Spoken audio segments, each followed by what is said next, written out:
السلام عليكم. كنتمنى كاملين تكونوا بخير وعلى خير. في هاد لا فيديو غادي نشوفوا البارامتر دو ريسبيراتور والمود فونتيلاتوار. غنبداو اول حاجه بلي بارامتر à régler. Les paramètres à régler, on a les paramètres de volume, les paramètres de temps, les paramètres de pression et les paramètres de débit et la composition de mélange gazeux. Alors les paramètres de volume, il y a le volume courant, la ventilation minute, les paramètres de temps, qui est la fréquence ou le VFCI, le rapport EU. Les paramètres de pression, la pression de Crête, de plateau, la pression moyenne, le PEP, Pmax et l'aide inspiratoire. Les paramètres de débit, qui est le débit inspiratoire, la pente de l'aide inspiratoire, la composition du mélange gazon, c'est-à-dire la FeO2. Le premier paramètre, c'est le volume courant. Alors, c'est le volume insufflé au malade à chaque cycle, déterminé notamment par son poids. La base standard de réglage est de 6 à 8 ml par kilo. Alors, شنو le volume courant هو واحد الفولوم اللي تيتعطى للمالاد في chaque cycle كيتحدد بالوزن ديال الباسيون، c'est-à-dire انني كنريقل 6 حتى ل 8 ملل بار كيلو كي كدار تحسب. Ça dépend واش خدامين في سيركوي فيرمي سيمي اوفر او اوفر. الا كنت خدامه في سيركوي فيرمي يعني كاين واحد لا ريانيلاسيون اي لابسوربسيون دو سي او 2، نقدر نخدم ب 6 ملل بار كيلو وغنضربها في لو بوا ديال الباسيون، صافت في البوا ديال الباسيون. خدام في سيركوي اوفر يعني هنا راه ما كاين لا ريانيلاسيون لا ابسوربسيون دو سي او 2، يعني نقدر نخدم ب 6 7 8.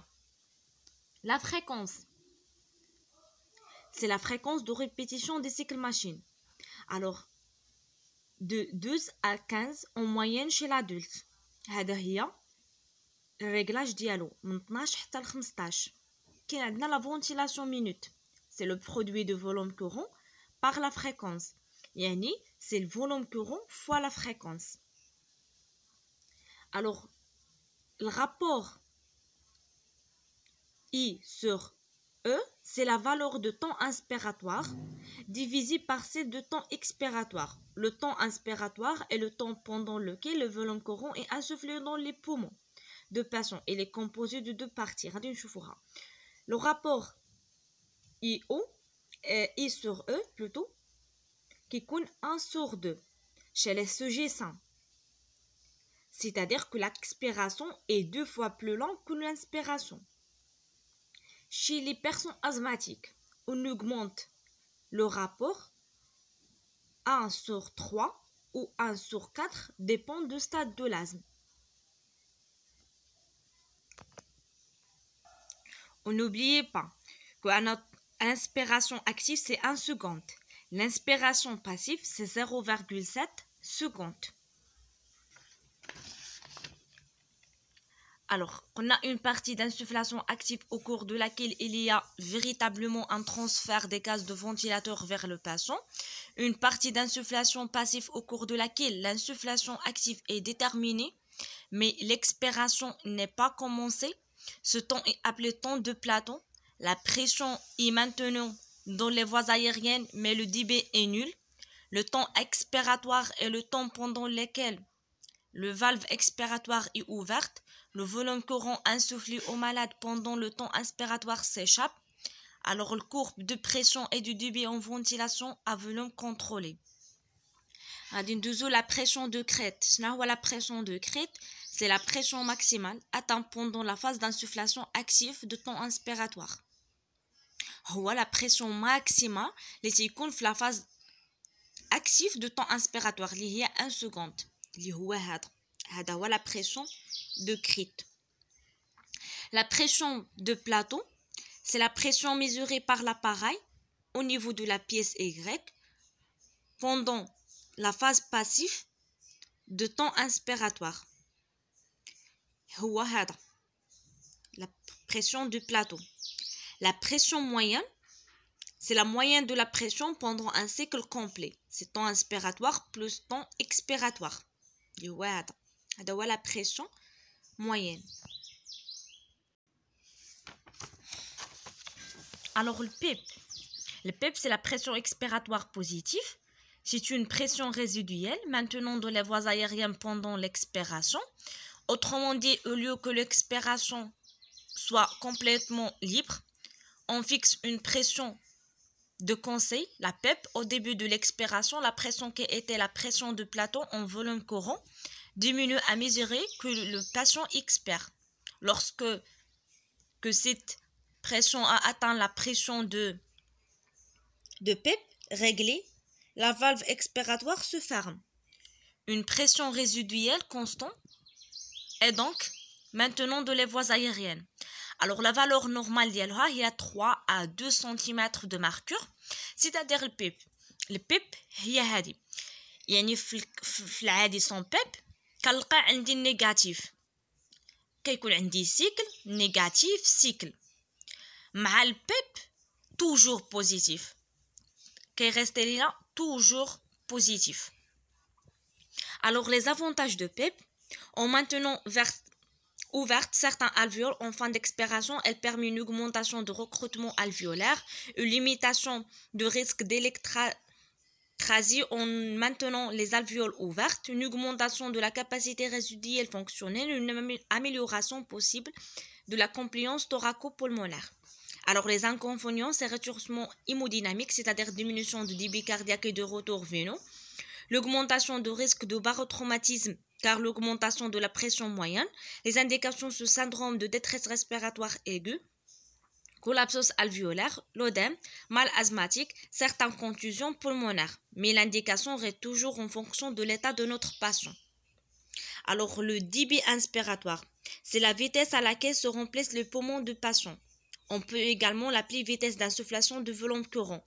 Débit inspiratoire, c'est 1,7 secondes. D'accord? C'est le robinet dont l'ouverture est réglable. Un bas débit cardiaque. Un bas débit cardiaque permet de remplir lentement les poumons et d'éviter les pressions de crête élevées. Un haut débit permet un remplissage rapide de poumons. À noter que le débit inspiratoire est un réglage, il est imposé au patient, alors que le débit expiratoire de la mesure ou l'expiration est libre et une conséquence de la mécanique ventilatoire du patient. Alors le Pmax c'est la pression maximale, la P maximale est un réglage. Elle est différente de la pression de crête qui est une valeur mesurée au niveau de la pièce Y. C'est la pression à partir de laquelle le respirateur déclenche une alarme de montée en pression. Alors la FiO2, c'est la fraction inspirée d'oxygène en concentration en oxygène de mélange inspirée par le patient. C'est la FiO2 60%. Le mélange insufflé au malade est constitué de 60% d'oxygène. Au-delà de cette valeur de 60% d'oxygène peut être toxique pour le parenchyme pulmonaire. L'air que l'on respire a une FiO2 à 21%. Alors, le niveau inspiratoire, d'aide inspiratoire, c'est une valeur de pression en millibars fixée par l'opérateur lorsqu'un patient fait des appels inspiratoires. L'aide inspiratoire كنستخدموه في المود ventilatoire assisté, contrôlé, intermittent. La ventilateur les détecte et les prend en charge la totalité ou seulement une partie du travail ventilatoire du patient en ouvrant sa valve inspiratoire de façon à créer une suppression égale au niveau d'aide inspiratoire réglé. La valve de volume courant peut varier, ce qui est fixe, c'est la pression atteinte dans les voies aériennes du patient. Alors, dernier paramètre, c'est le trigger. C'est un mécanisme de reconnaissance de l'effort de patient. Le trigger can adapté dans le cas في mécanisme de mode ventilatoire assisté contrôlé. C'est un dispositif permettant de détecter les appels inspiratoires spontanés de patients. Le malade peut ainsi déclencher une plus de cycles mécaniques de la ventilation contrôlée. D'autres cycles qui toutefois sont identiques en termes de volume courant, rapport I sur E, dB. Alors, شفنا جميع les paramètres اللي كيتريغلاو في le respirateur. Donc بقى لينا نشوفوا المود ventilatoire, les types de mode ventilatoire. غادي نشوفوهم في لا فيديو الجاي. وصلنا لافان ديال لا فيديو، كنتمنى تكونوا خديتوا دي زانفورماسيون جداد اللي تكونوا استفدتوا بهم. بسلامه عليكم، نتلاقاو في لا فيديو الجاي اللي غادي نشوفوا فيه لو مود فونتيلاتوار.